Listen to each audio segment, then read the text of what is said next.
ចម្រើនពរជំរាបរលឹកញាតិញោមពុទ្ធបរិស័ទស្រីប្រុសគ្រប់រូបទាំងអស់គ្នាទី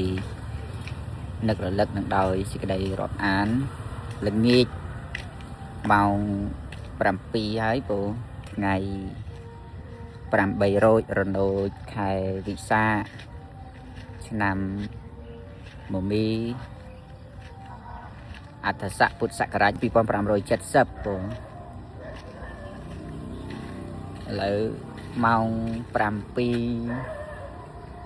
ល្ងាចហើយពូប្រលប់ហើយប៉ុន្តែមិនទាន់ងងឹតទេពូមើលនេះចេញអានេះគេហៅចេញមុនណាញោមចេញមកក្របដូចបូសអញ្ចឹងពូហើយក៏ថតទេសភាពខាងក្រោយកូនឈើដែលនៅខាងក្រោយគាត់កូនធ្នង់ពូសួនធ្នង់ជាមួយនឹងបន្ទប់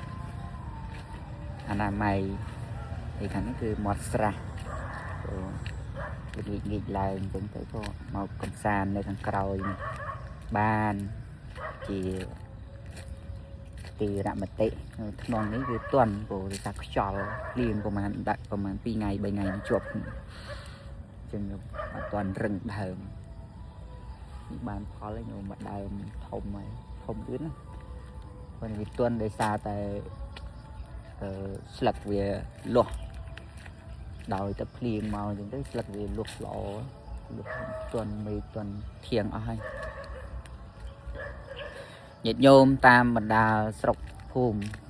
ខេត្តដតីទៀតសុខសប្បាយយ៉ាងណាដែរញាតិញោមមើលខាងក្រោយនោះពន្លឺព្រះអាទិត្យ